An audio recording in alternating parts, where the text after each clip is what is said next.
Yo, what's going on, guys? Today I'm back at y'all with another new series. Today we're going to be talking about some of my favorite forgotten footballers of the 2010s. It's the decade that I really got into the game, and so just over the years following the sport, I feel like there's been so many players that have come and gone and don't really get brought up in the conversations, at least that I see online. And I just kind of want to shed a light on some of those guys that I feel like really deserve some praise for what they were able to do throughout the years, and just honestly an excuse to talk about some of my favorite players that I don't get to talk about so often. So yeah, we're gonna get right into it. So for today's episode, we're gonna be focusing on Premier League players over the 2010s. I got a few in here that I feel like were just some really interesting players to watch during their time, and we're gonna start with arguably the guy who's gonna be the best player in this entire series, and maybe too good for something like this, but it's Eden Hazard. Yeah, I got Hazard. Yeah, but what does it mean? Yeah, I got Hazard, Mom. You've got Hazard. I've got Hazard.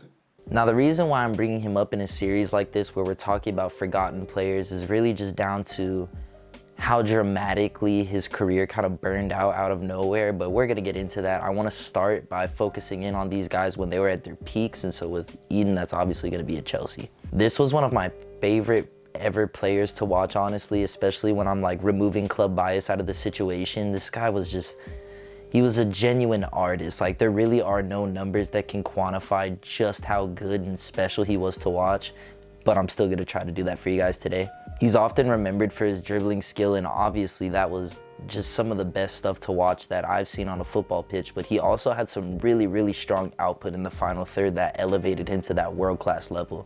In his final season at Chelsea, he had 32 appearances, putting up 16 goals and 15 assists. At this point in time, he was genuinely in the debate with players like KDB, Neymar, Suarez for who is the third best footballer in the world. He was really in and amongst that conversation. And so after that final season at Chelsea, he got his huge storybook transfer to Madrid, and this is just where everything kind of capitulated and fell apart. It was a real shame to watch, man, and it really all came down to fitness and injuries. So obviously everyone kind of knows the story since he's joined Madrid, that he's been missing months at a time with injuries and has never really been able to set himself into that left wing role in the team. But I think what's really interesting to look at is that during his time at Chelsea, he only had like 2 to 3 significant injuries. And for me, what I'm calling significant is stuff that caused him to be out for more than a couple of weeks. That only happened like 2 or 3 times in his entire span at Chelsea. Then he gets to Madrid and instantly it just falls off. And so my kind of running theory is that he just burnt out. He was out of gas and wasn't taking care of his body apparently in the way that he needed to, because he just didn't have that longevity to continue to play with the pace and agility that he once had. He's honestly one of the best players that I'm going to talk about in this series, and like I said, one of my favorites to watch back when he was at his peak.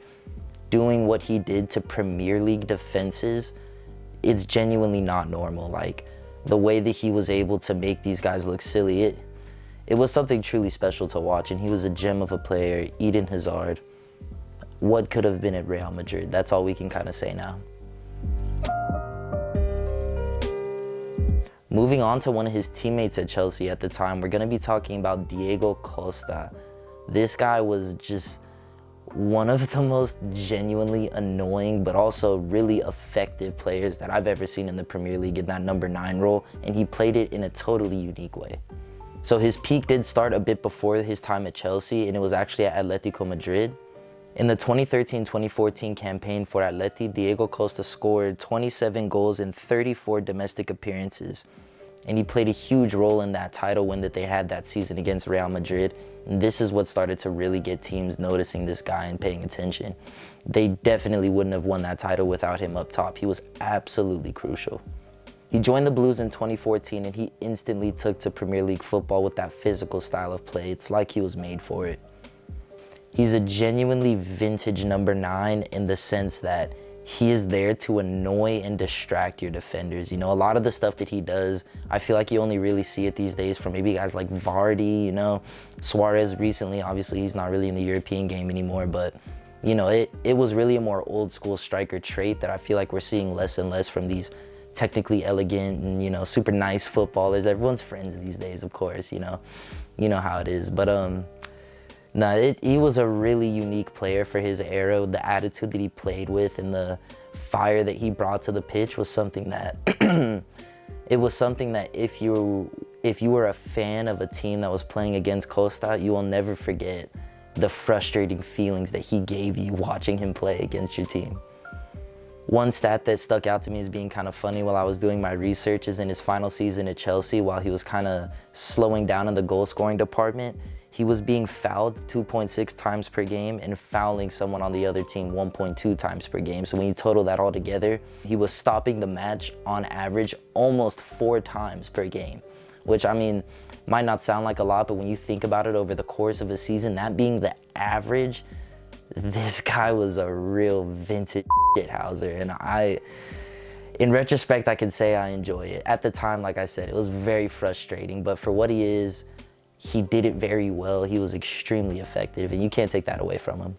And that kind of was the end of the road for Prime Costa, his time at Chelsea. He did make a return to Atletico, which is ultimately pretty unceremonious. He never started more than 15 matches since his return to the Rojiblancos. All things considered, you could say he had a relatively short-lived prime. It was only like 4, maybe 5 seasons of top level Diego Costa that we were able to see throughout the early mid-2010s. But during that time, again, he made himself memorable with the unique way he played the game, the way that he frustrated opposition fans and rallied his own. He was a truly one-of-a-kind striker, especially in that era, and I don't know if we'll see someone quite like him ever again in the game. So for that alone, my hat is off to you, Diego. I never thought I would say that, Jesus. Oh, wow. The final player that we're going to be talking about for this episode is Leroy Sané. This was one of the players that honestly inspired the entire idea for this series, you know. It's just one of those guys that if you were watching the Premier League week in, week out at a specific time, he was actually one of the hottest prospects in world football for a time. Like, this was one of the best young wingers in the world, and now he's kind of just faded into being consistently good, but nobody ever expects him to light up the world stage like he used to. And so I just kind of wanted to take a look at that, and from there the whole idea just started spiraling. More players started coming to mind, and so this became a whole series. But Leroy Sané is definitely one of the quintessential forgotten footballers for me personally. Let's get into what might have been the cause for that. So the peak for Leroy all kind of starts in around 17-18 for Man City, where he was just, again, one of the best young wingers on the planet at the time. In 2017-2018, he scored 10 goals with 15 assists. Again, that's in the Premier League, double digit in both categories. That was a really remarkable season for a player who at the time was, what, 21, 22 maybe? And he continued that form into the next season, hitting double digits again with 10 goals and 10 assists this time. That was in 2018-2019. Back-to-back seasons with double-digit goals and double-digit assists is not a game in the Premier League. That is seriously difficult to achieve, even in a system like Manchester City, which played to a lot of his strengths, but still, this guy was on serious levels back during this era of Manchester City. Now, this all kind of came to a resounding halt the next season in 2019-2020, where in a Community Shield match, of all things, he suffered a serious ACL tear, which put him out of football for months. This was the beginning of City transitioning to a kind of different system, more inverted wingers, instead of the out-and-out down the touchline wingers that we kind of used to see with Sterling on the right and Sané on the left. They were alternating a bit more with Sterling coming inside, Jesus coming inside off of that right-hand side, and creating different angles for De Bruyne and Gundogan to attack and run into during this era.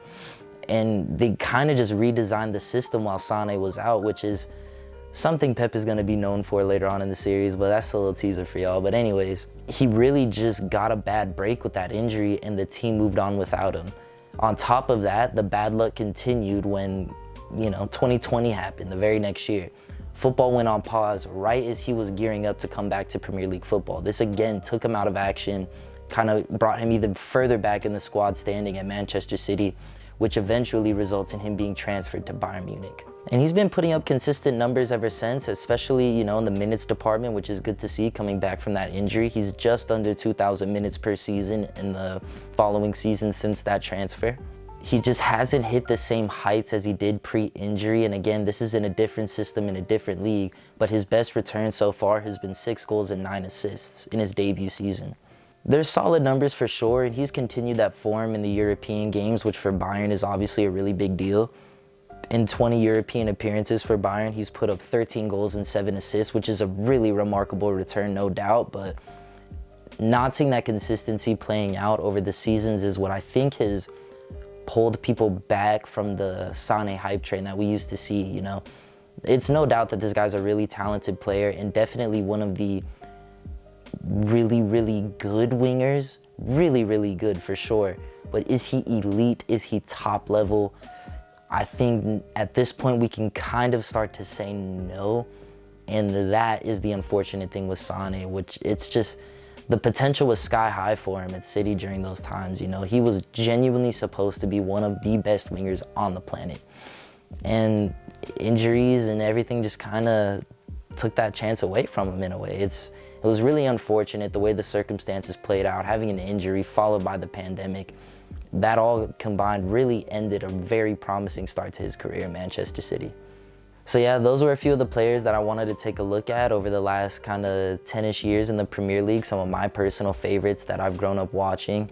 We're gonna be getting into some more of these very soon. I got some more players written out that I wanna talk about. So yeah, stay on the lookout for all that, and see you guys later.